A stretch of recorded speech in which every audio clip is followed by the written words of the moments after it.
Chapter 14. Mike. Mike and the rest of the team completed the horrific job of secreting the dead KPA soldiers in a culvert that ran underneath a set of railroad tracks. Manny retched during the exercise and finally tore himself away from the duties to empty the contents of his stomach on the muddy banks of the little canal. No one said a word to him as he dry heaved several times. When he'd finished, he wiped a filthy sleeve across his mouth and drew a great breath through his nose, as if that act would clear his senses. By the time he composed himself, the dead were in place, and the group was ready to move. Tim had remained on top of the canal bank, keeping an eye out for any threats while the group worked, but hadn't seen anything to worry about. "Let's do a little observation exercise on those boats," Tim suggested. Mike grunted his approval, having been unable to come up with a solid manner in which to lure the remaining Korean KPA soldiers into a second ambush. At first, he'd thought that using Roberta and her meeting with the KPA men would be a great way to control the enemy, but the more he thought about it, the less it seemed a viable way to manipulate the battlefield. Seeing Mike's look of consternation, Tim asked, "What are you thinking, Mikey?" Mike rubbed the back of his neck, deep in thought, then dropped his arm. "We don't have any good way of channeling these guys into a kill zone. Even if we see them at the boats, I'm not inclined to engage. It might turn into a drawn-out fight," and Mike glanced at the four civilians. "No offense, but you guys aren't ready for anything complicated. That, and we don't have the capability to call in an airstrike. Our engagements have to be lightning quick and just as deadly." "Should have brought a long gun," Tim said. "Shoulda, woulda, coulda," Mike muttered, more to himself than anyone else. Darian stood and adjusted his rifle.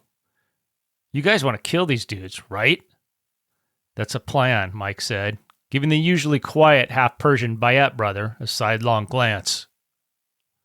"So let's do it then," Darian said. "You guys are looking at this all wrong. We're not a liability unless you don't use us." "What are you talking about?" Tim interrupted. Darian gave his brother a smirk before continuing. "If we can figure out where these guys are laying their heads at night, I know some guys who work for a mining company, and they can get explosives.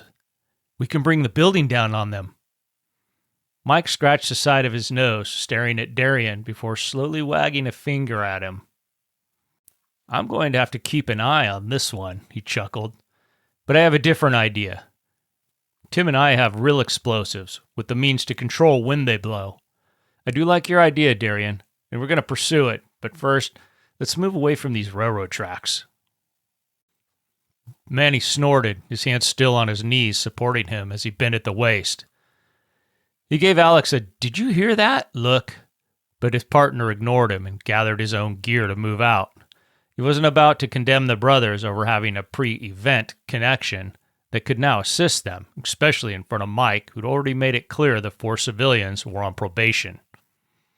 The group moved west towards Highway 101, careful not to get too close before climbing into another irrigation ditch and hunkering down and out of sight.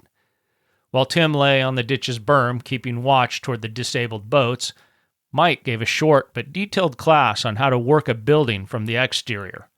No downtime could go unused when he was dealing with brand new guys in the field. He explained how a building's sides were numbered to make communication about said building easier to understand. The front door side of any building was automatically called the 1 side. Moving clockwise, the next side was the 2 side, and on a 4-sided building, the back was the number 3 side. If the building fostered multiple floors, the bottom label was designated as such. Mike didn't want to complicate things too much. Second level, side 4, was easy to understand, and he left it at that. That was important for all the civilians to know in the event the Green Berets and their fledgling militia were forced to set up a hasty attack on a building. Mike or Tim could now assign duties in a matter of seconds instead of wasting time explaining where each man should be positioned. After his short instructional session, Mike stacked a few sticks to represent a structure, and the men took turns answering his questions. "Cover the 2-3 sides," Mike ordered, staring at Rostam.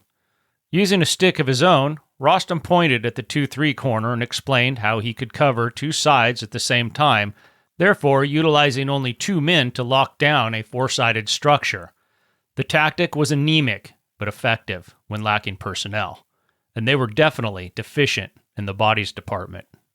After 2 hours of watching the area in and around the boats, Tim slowly slid back down the berm, making a hissing sound to get Mike's attention. When Mike looked up, Tim held up 6 fingers, pointed at his eyes, and then directed an index finger to the north. 6 bad guys to their north. Mike motioned for the Bayet brothers to cover their flank to the west, then gestured to the cops to watch their flank to the east. When both pairs appeared to understand what he wanted, he crawled to the berm and peered over, using his binoculars.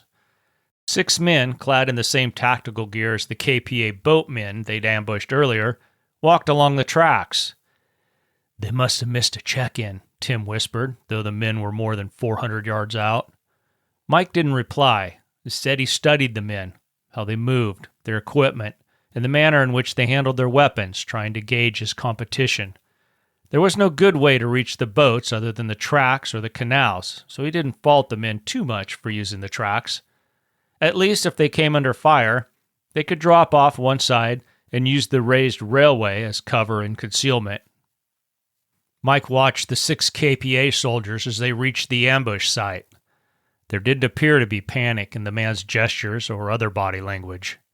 Conversely, Mike knew all too well, no matter how professional a unit was, when 2 dudes from your unit just up and went missing, with evidence of a violent clash left at their last known position, the tension was definitely high. Hell, their stress levels probably couldn't be measured right now, which signaled a warning to Mike not to underestimate them.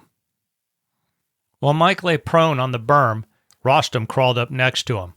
"Hey," Rostam whispered as Mike turned his head coming off the optics. "Darian and I can follow these guys and find out where they're staying. We know this area better than anyone here."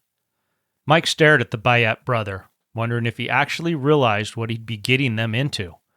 These KPA men would slaughter the brothers if they caught them sneaking around armed. He also knew it might be the right time to delegate some duties due to the lack of manpower.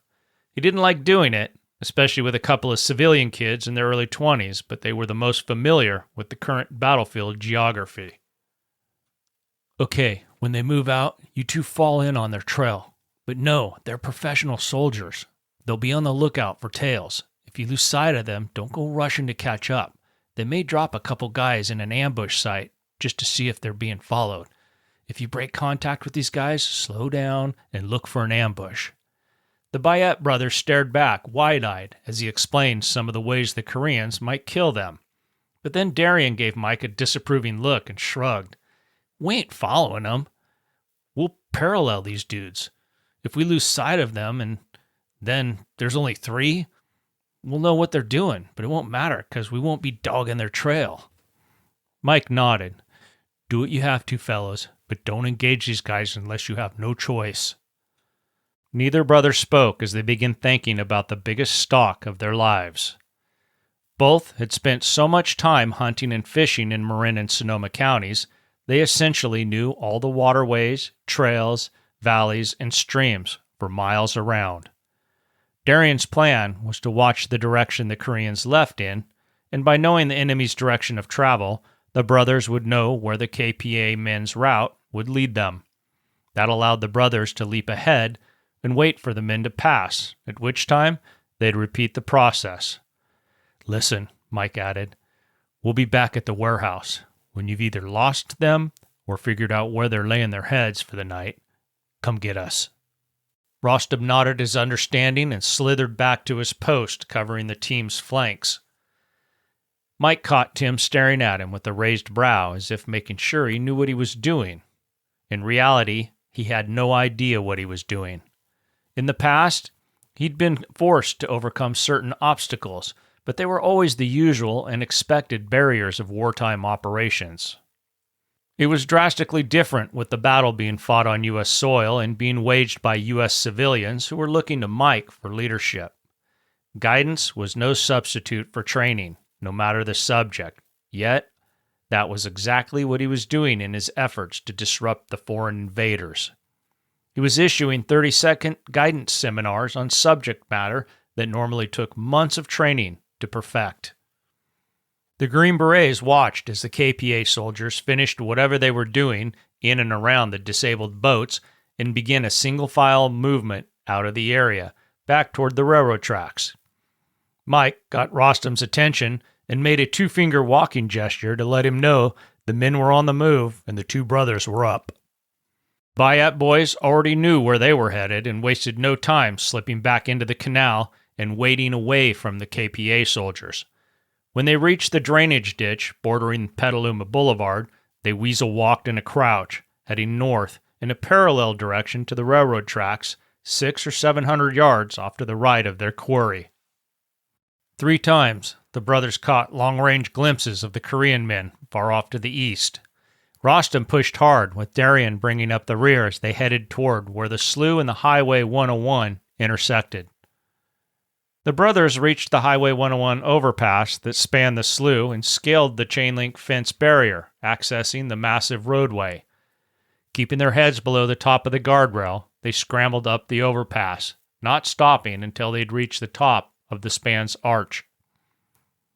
Rostam moved directly to a large semi-truck stranded on the Arcuate overpass and climbed into the cab, with Darien following closely behind. From inside the cab of the large truck, the brothers could view the surrounding area from an elevated position.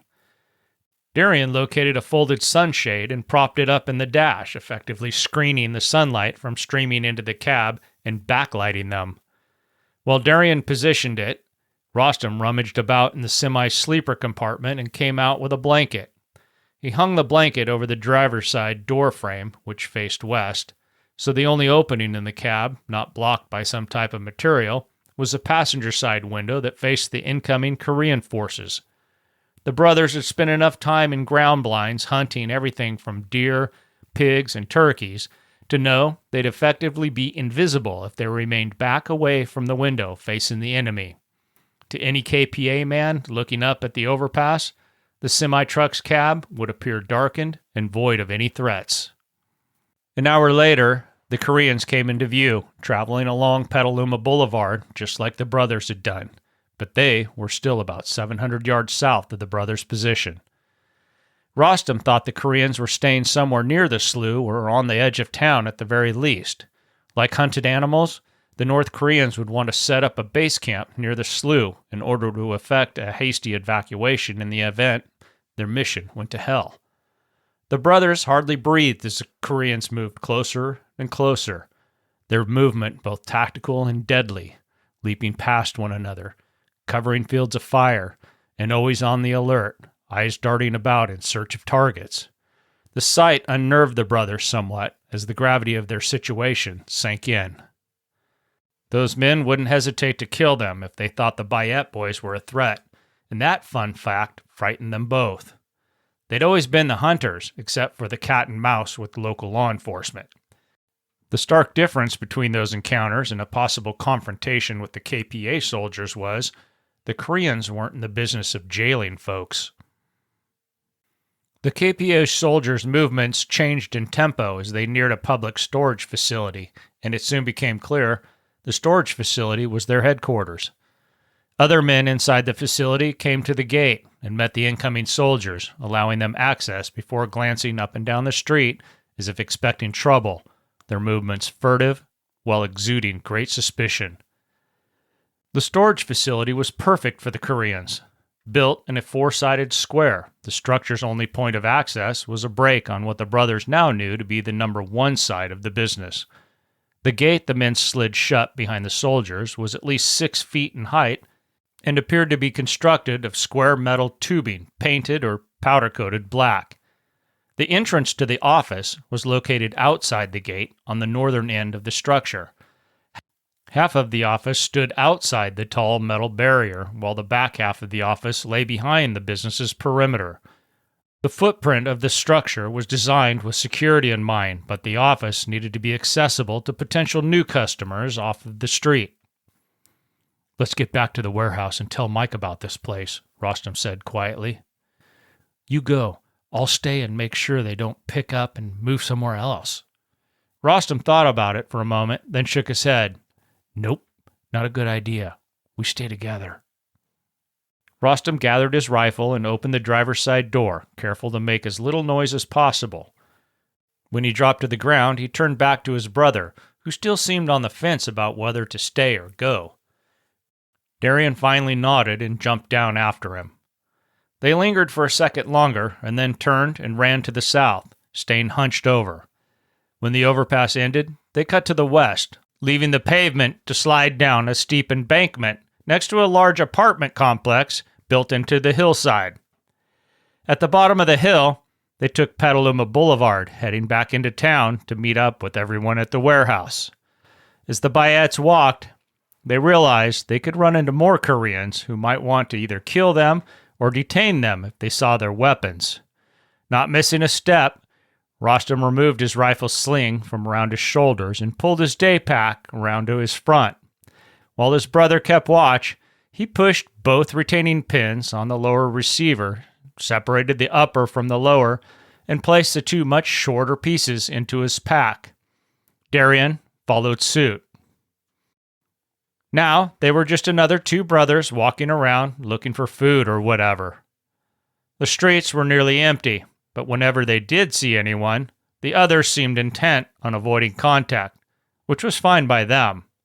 Head down, eyes constantly scanning, they marched briskly toward the secret command post, both impatient with the pace after a lifetime of traveling in a vehicle at 10 times the speed of a pedestrian. Upon arriving at the warehouse, they were challenged by a man assigned guard duty near the front. The man quickly recognized them and allowed them inside. The interior of the warehouse was dim without working lights, but no one burned candles since it would only garner unwanted attention. Besides, once their eyes began to adjust, there really was no need for more light. The cops and Green Berets weren't back, which didn't surprise either of them. Tired from their tracking mission, they sat down in a couple of large camping chairs set up as a display next to a small two-man tent, complete with artificial grass and a false campfire, and waited for their return.